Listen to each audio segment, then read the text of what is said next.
जों फेरां मानियांगै आवरि आमसिर लुप्रक खलाव अंकरि खरं तिसालायका त्रिपुरा सदर हांकर कांग्रेस कमिटि लामाव अंकरि जों फेरां तांगवैदिरि मन्त्रि रतनलाल नाथनो आजुगथाय याकादिहिनि खरं तिसालायका थांनाय सालनि रुबै आवरि आमसायाव जों फेरां खै हायनेबाय जों जानो खलायजाक लुक्र मन्त्रि यगदागि वैतंगो जों फेरनि जोंजाल दंमोन जाय खलायजानि बागै फियाबा बायथांगो मुंसा सालामजागिया किसामिसा वाते वाकिनो जों फेरां कमावै थांगो दै मोखां नुगिया आवनि बागै खरं तिसालायका सदर हांकर कांग्रेस कमिटि कांग्रेस कमिटिनि बखाबतै कक्सु जामु याफारजाका सुकांगो हाबां नायगलारो सावै तंगो मुंसासो कतर जेरामुं कतर क्लाइके आबनि काजिनानि बागै तत तियार तंगो हिनै फियाबा ताबक तामनि बागै आसर जरानांगै तंखा सुमुं दिसाका हासिनि मन्त्रि रतनलाल नाथनो ঘূর্ণিঝড় রেমালের তাণ্ডবে পশ্চিমবঙ্গের উপকূল এলাকা এবং বাংলাদেশের উপকূল এলাকা ইতিমধ্যেই বিপর্যস্ত, কিন্তু আমাদের রাজ্যে রেমাল না হলেও আমাদের রাজ্য বিপর্যস্ত হয়ে পড়েছে একটা অপদার্থ সরকারের অপদার্থ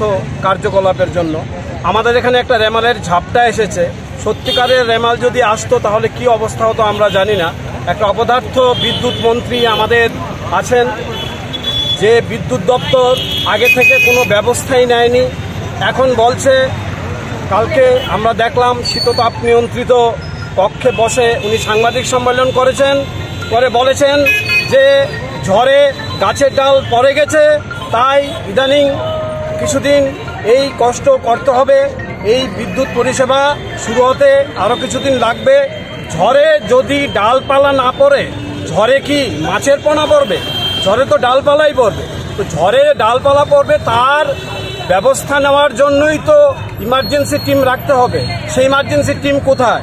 আমরা সেটা দেখতে পাচ্ছি না। কিছুদিন পর পর বিদ্যুতের বিল বাড়ানো হয়, বিদ্যুতের শুল্ক বাড়ানো হয়। কেন সেটা বাড়ানো হয়? কারণ ভালো পরিষেবা দেওয়ার জন্য। যে ইলেকট্রিসিটি রেগুলেটরি বিল আছে, যে রুলস আছে, সেটা অনুযায়ী বিদ্যুতের দাম 1 টাকাও আপনি বাড়াতে পারবেন না। শুধু এটা পরিষেবা ভালো করার জন্য দাম বাড়াতে পারবে। সেই পরিষেবা ভালো করার জন্য যদি দাম বাড়িয়ে থাকে, কোথায় সে পরিষেবা? আমরা কি দেখতে পাচ্ছি? আজকে সারা রাজ্য অন্ধকারময়, সারা রাজ্যে গোটা রাজ্য জুড়ে অন্ধকার একটা কায়েম করে নিয়েছে। এখানে প্রাকৃতিক কাজের জন্য যে জল, সেটা পর্যন্ত তুলতে পারছে না। স্নান খাওয়া সব বন্ধ হয়ে রয়েছে, মোবাইল ইন্টারনেট বন্ধ হয়ে রয়েছে, সমস্ত কিছু বন্ধ হয়ে রয়েছে। অন্ধকার গোটা গ্রাম ত্রিপুরা, এমনকি শহরেও আপনারা দেখছেন বিভিন্ন এলাকা, বিভিন্ন জায়গায় কারেন্ট নেই, কোনো বিদ্যুৎ নেই। বিদ্যুতের অভাবে জল তুলতে পারছেন না মানুষ, কাজ করতে পারছেন না মানুষ, ইন্টারনেট চলছে না। মনে হচ্ছে এক অন্ধকার যুগে আমরা এসে দাঁড়িয়েছি। এ কেমন অপদার্থ বিদ্যুৎ মন্ত্রী! এই বিদ্যুৎ মন্ত্রী যখন শিক্ষামন্ত্রী ছিলেন, তখন শিক্ষাটাকে 12টা বাজিয়েছেন। তিনি অক্সিজেনের সায়েন্টিফিক নেম O2 না বলে 02 বলতেন, কারণ ওকে জিরোর মতো লাগে, এটা তার ব্যাপার। কিন্তু শিক্ষা ব্যবস্থাটাকে 12টা বাজিয়ে গেছেন। বিদ্যাজ্যোতি যে রেজাল্ট আমরা দেখেছি, তারই মস্তিষ্ক প্রসূত, এবং তার সঙ্গে কিছু আমলা যোগ হয়ে তার বিরুদ্ধে অনেক করাপশনের অভিযোগ আছে। পাশাপাশি এবার আমরা দেখলাম উনি বিদ্যুৎ মন্ত্রী হয়ে সম্পূর্ণ ব্যর্থ একজন মন্ত্রী, কোনো কিছুই সামলাতে পারছেন না। দুদিন পরে পরে তিনি শুধু বলছেন যে কিছু ঠিক করে নেবেন, সব কিছু ঠিক করে নেবেন। আমরা জানতে চাই, কবে উনি পদত্যাগ করবেন?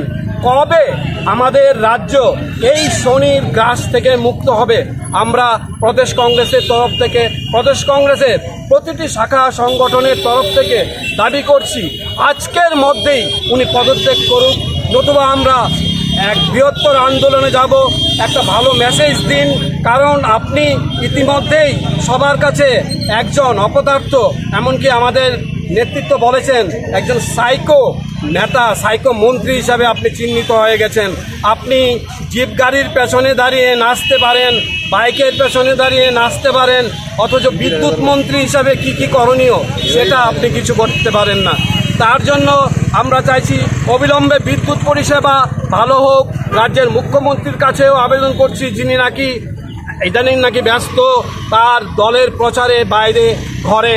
আমরা চাই আমাদের রাজ্যটা আবার সেই স্বর্ণময় রাজ্যে ফিরে আসুক, যেটা আমরা 4 তারিখের রেজাল্টেই আশা করি দেখতে পাবো।